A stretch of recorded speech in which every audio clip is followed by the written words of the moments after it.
Now, if, like me, you live in London, you will have noticed a huge decline, frankly, in the safety on our streets. Once upon a time, if someone got stabbed in broad daylight by a machete-wielding lunatic, it would be front-page news.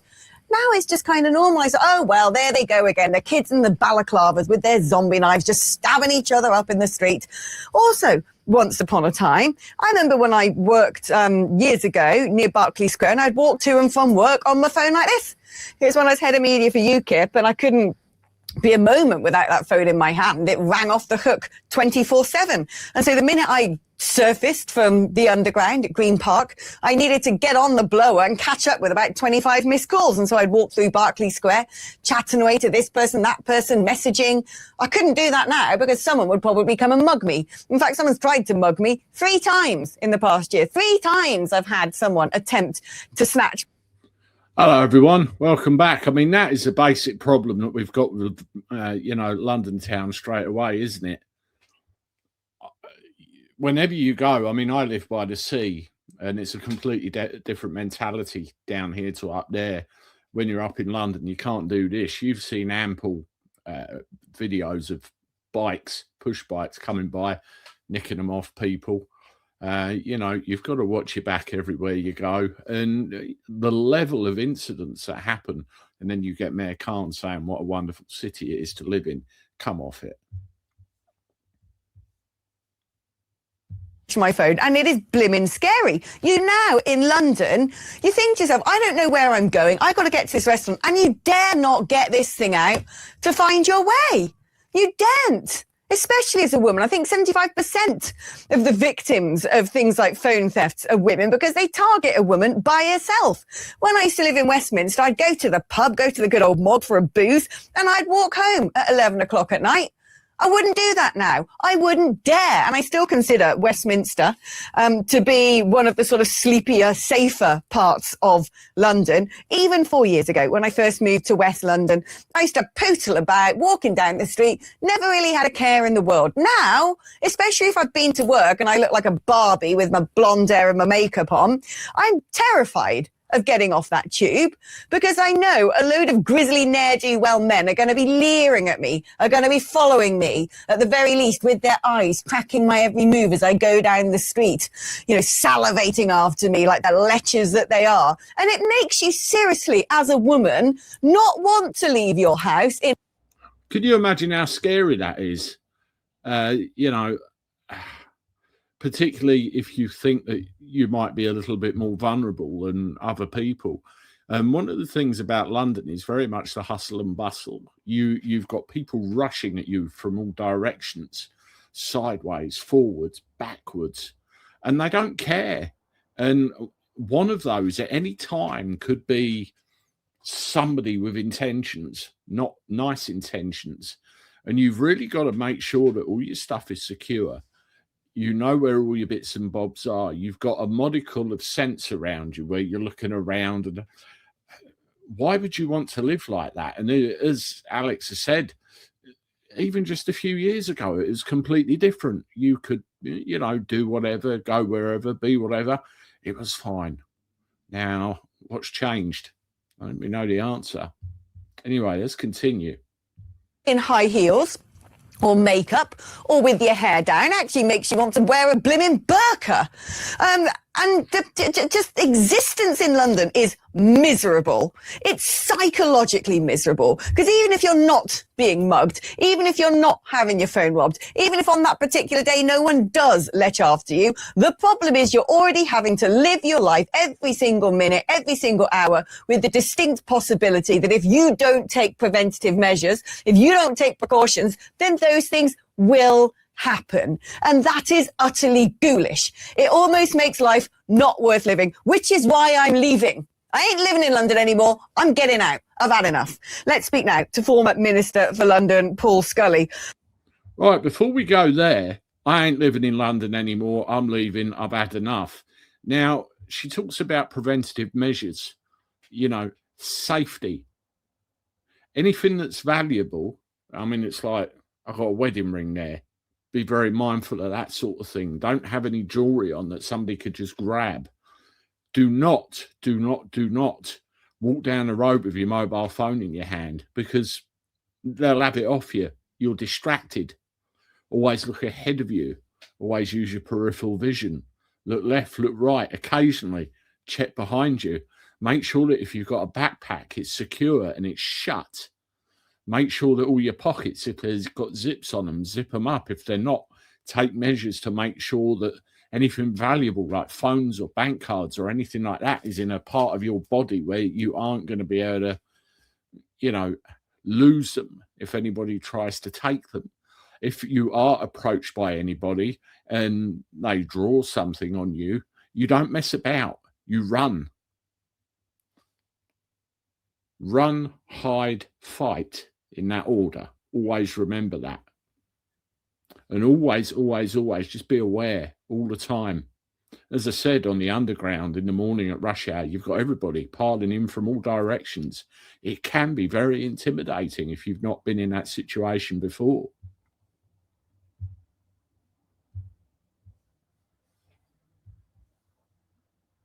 I don't think what I've just said there is particularly dramatic or distinct. I think a lot of women, perhaps a lot of men, feel like that. And based upon this horrific story of the 26-year-old father killed outside a five-star hotel because some absolute disgusting barbarian wanted to get his watch. Now, if you live in London, you know you cannot wear an expensive watch in the capital city because it's basically red rag to a bull. But some...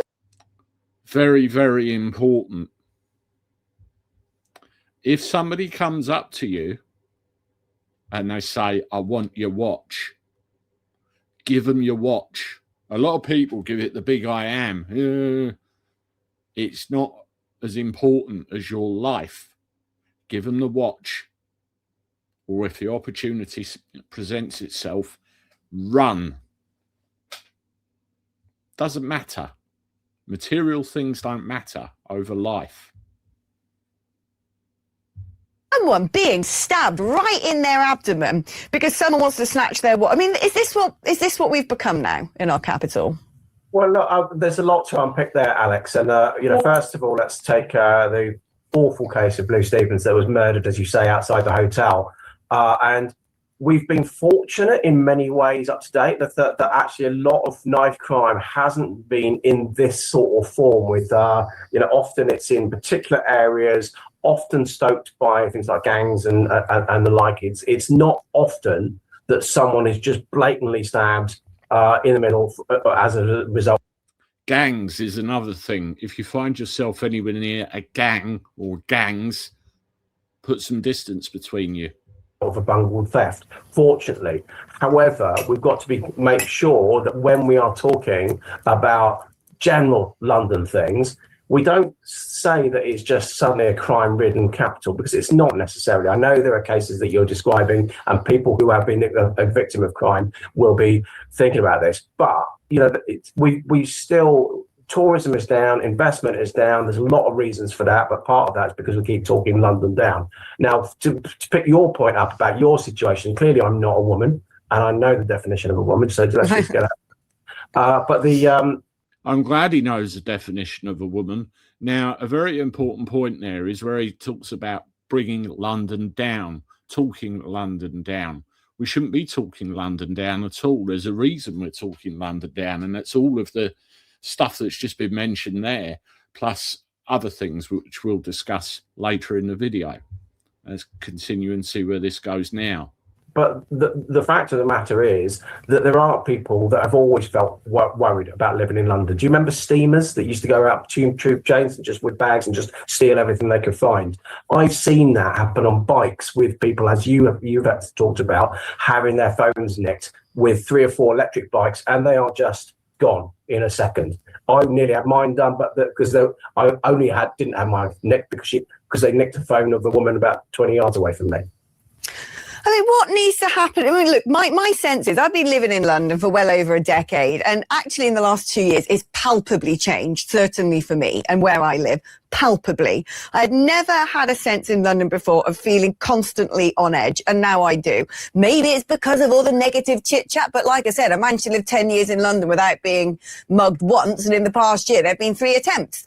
So if I'm just going to use my sort of sample size of 1 and the empirical data from... Hear that? A decade, nothing. And then in the last year, at least 3 attempts. 3 attempts. Says it all, doesn't it? That, you know, it's enough reason for me to go, I don't want to be here anymore. But what has gone on? Why is it sort of, you know, why is there this sense of people? And it's not just me. You get people visiting London from abroad, finding that, you know, there's a different level of crime than there used to be. Why is it falling apart? Well, look, if people like you, Alex, are with street smart and sassy, and you know your way around London and what have you, if you're leaving, actually what's happening is we're hollowing out London, leaving effectively tourists in the middle, and then you become like a tourist hotspot like anywhere where there's always been pickpockets in Barcelona and places like that, and you know, with signs everywhere. And we're getting back to the New York of the 70s and 80s when you absolutely have to grasp it, and the mayor is doing anything but grasp it. That's a very important comparison there. New York of the 70s and 80s. I've got a friend, Bill Cannon, who runs a YouTube channel called Police Off the Cuff, and he's a retired NYPD homicide sergeant. Joined in 84, 85, something like that. So he lived and worked through some of the bad times in New York City, and obviously being a younger man in the 70s, he saw some of that from the other side as well. And he saw what needed to be done to bring New York City back to some kind of level of safety. Broken windows is one particular policy that they tried in New York to great success. You've got to be 100% zero tolerance on everything, particularly the smaller stuff, because if they get away with the smaller stuff, it leads to bigger stuff. We're talking 2 of the biggest cities in the world here, London being one of them. Get that going in our city. But the problem is you don't have the police, you don't have the manpower, and those that you do have got all their priorities back to front. Meanwhile, people are walking around and getting their phone nicked. One important thing that came up with that as well, tourists. You know, all of these things now, they have sat navs on them. So you get people who don't know where they're going, walking around with Google Maps on the old walk mode, thinking, and all of a sudden, somebody's had it. One thing I always do before I have to go to London is look at a map beforehand, try and memorize as much as possible the route that I'm taking and where I'm going to, you know, get me from A to B. I don't like going there anymore because of the issues that we're discussing now. But, you know, you have to. It's by the by. Well, that is the difficulty, because it seems to me he obfuscates, he bangs on diversity is our strength. Even the ULEZ scheme, we know that this is essentially hollowing out London, the empty shops everywhere. How on earth, what's happened to Oxford Street has happened? Like I said, when I first moved to London over a decade ago, at the weekend, something to do would be to get into town and just bimble about the high street, essentially. Go in and out of House of Fraser, John Lewis, that big top shop, bit of window shopping. It was an activity. You go to Oxford Street now, and unless you want to buy something from a candy shop or a vape, there's absolutely nothing to do. What should be our flags? I mean, you look at some of that footage there, horrific, and listen to what she's saying.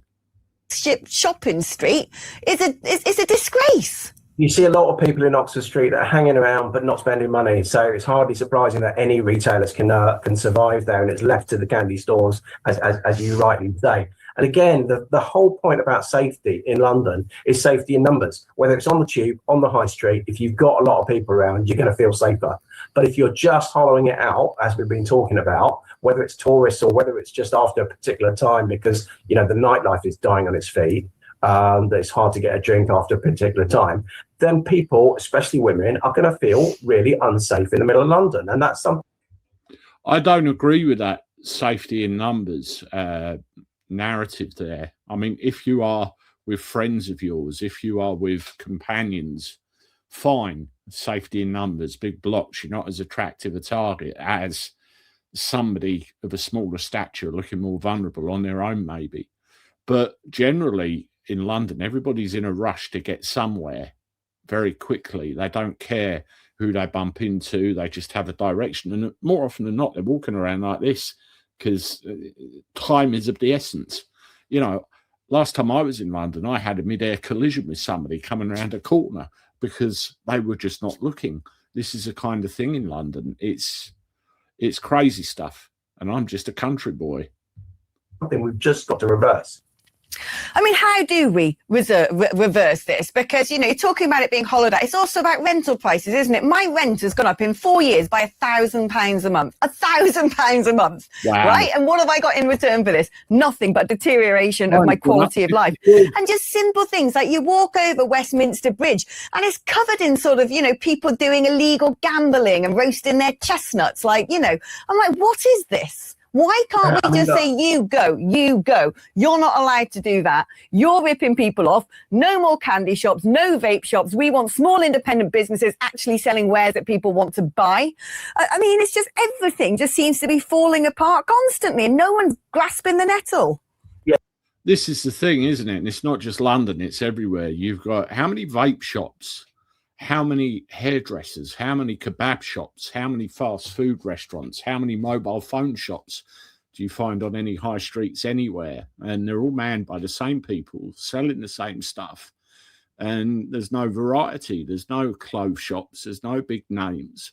A lot of it's who's coming in. A lot of it's the way businesses are treated by the government. A lot of it is, you know, a big sign of the times, and they're getting out and taking their money with them. And then sooner or later, I mean, in London, you've got all the issue with all the net zero, the closed roads, the pedestrianised areas, the ULEZ.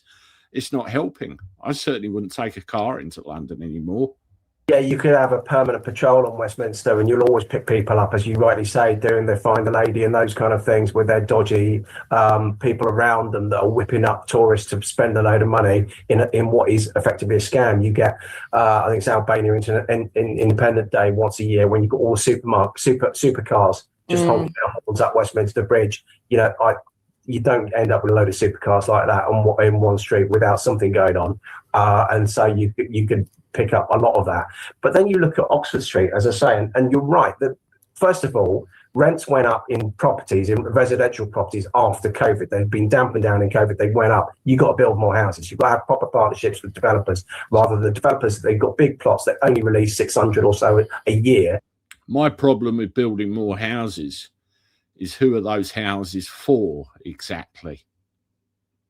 Who's going to be put into them? English citizens? You know the answer to that. So they don't dampen the market for themselves. You've got to change that and break that. So it's all about supply side. Businesses need a cut on their business rates. Agreed. The business rate model in London is just totally lost. You raise more business rates. The government raised more business rates in the West End of London than the whole of Wales. That just how can you keep a business going on?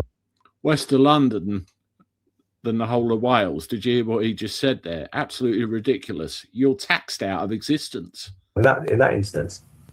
Yeah, it just seems to me like everything in London now is being run by cartels. I just don't understand how you've got these vape shops and these candy shops and these souvenir shops, and they can somehow pay the business rates, and yet some of our biggest retailers have shipped off.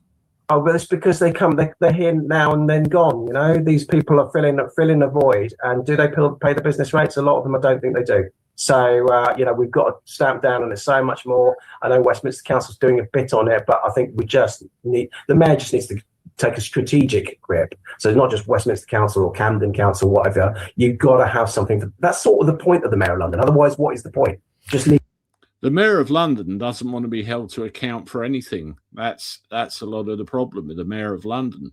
Leave it to the boroughs and the police. But if you're going to have a Mayor of London, they've got to just, as I say, grip it, get everyone together, bash heads together and say, we're not leaving this room until we've got a decent solution for policing the streets of London, making people feel safe, taking the electric bikes off the South Bank and Oxford Street, Regent Street, those sort of places where they can just steam down, the mopeds, etc. And of course, carrying on the work to get knives out of people's hands in the first place. Oh, yeah, don't worry. They're going to pay people £5 for every knife they return. And Sadiq Khan's grand plan is to just legalise cannabis because it disproportionately affects a certain community. Make it make sense. Paul Scully, former Minister for London, thank you ever so much. Well, the funny thing about knives and what people do with them, nefarious things people do with them, they always seem to blame the knife. They don't blame the person carrying the knife. That's a very big problem. And also the punishments for what they do. If an English, Scottish, Welsh or Irish person does something nefarious, they should get the most stiffest, severest prison sentence possible. And if you are of foreign descent, you should be deported. Once that starts happening, then you watch it all change. But at the moment, it's knife amnesties. Amnesties for this, amnesties for that. They'll just go out and get another one. None of this works. When you blame the implement instead of the person using it, this problem will continue. Now that in that video was, you know, some of the safety aspect, some of the business aspect, and some of the cultural aspect. Just passing, just to finish, I want to share this with you, this document. It says, Goodbye London. And the actual name of it is Why Are People Leaving London? I'm not going to read the whole thing verbatim because there's an awful lot, but there's various things here in highlighted text. Over the past 2 decades, house prices and the general cost of living in London had soared at a stratospheric rate. And although wages have risen to try and compensate for this, there's been a huge gap between the median monthly income and the cost of living. You heard what Alex said about how much her rent has gone up on her gaff in the last 4 years. £1,000. That's ridiculous. What age do people leave London? I mean, that chart, you've got London outflow per 1,000. So 65,000 aged in their 30s are leaving London. In their 40s are leaving London. So you've got that big spike there. And then it tails off as you go later on. And it's probably because the 30 and 40-year-olds have left in such large numbers and they're not hanging around to get into their 40s, 50s, 60s and 70s. London has become a playground for the super rich, a stark contrast to the battlefield it is for the working class. Cost of living is another thing. The city wears you down mentally, physically, financially. You're on a treadmill that never stops with a pile of cash at the end that you will never quite reach because your outgoings are so greedy. Absolutely. A lot of people, particularly in the creative and IT sectors, are turning to self-employment and therefore working from home. By moving out of London, they're able to reduce their monthly rent or size of their mortgage while still completing work remotely from a home office. We've had it down here. You know, I can be in London in an hour and a half on the fast train, and it just makes the whole thing viable, cheaper property and everything else. You could sell up, have a wedge in the bank. It's all about the pound note at the end of the day. Why are people leaving London?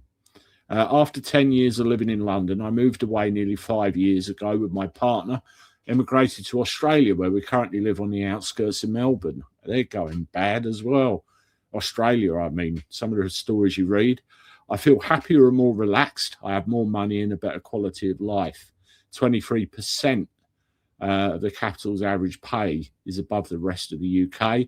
423,000 is the average house price. 63,000 families left London in 2015, the most since 2007. And you can see there gender figures of Londoners leaving: 128,500 women, 118,115 men. Cost, congestion, commuting, it just goes on. Top 3 destinations for leavers: Cornwall, Birmingham, Glasgow. I wouldn't want to go to Birmingham now.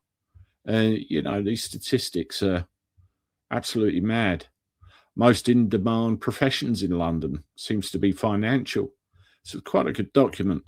Rising housing costs forever outpacing salary inflation. New developments leading to business closures and public transport bursting at the seams, all mixed as a sour cocktail to push people away. When you've got that hustle and bustle on the underground in the mornings, it does create a lot of pressure. Leaving London for many is like leaving a crazy ex. You know your life will be better without them, but there's still part of you that loves her. That's ever so true, isn't it? There you go. So there's some, you know, a good overview of what's going on. And then meanwhile, you get the Mayor of London sitting there in his ivory towers telling everybody how wonderful it is. Give it a rest, please. There's reality and there's the fantasy that the politicians quote you. Sometimes you could stick a fag paper in between the two. You really could. Let me know what you think in the comments. As always, hit the like button, subscribe to the channel, share my stuff. I'll talk to you soon. Toodaloo.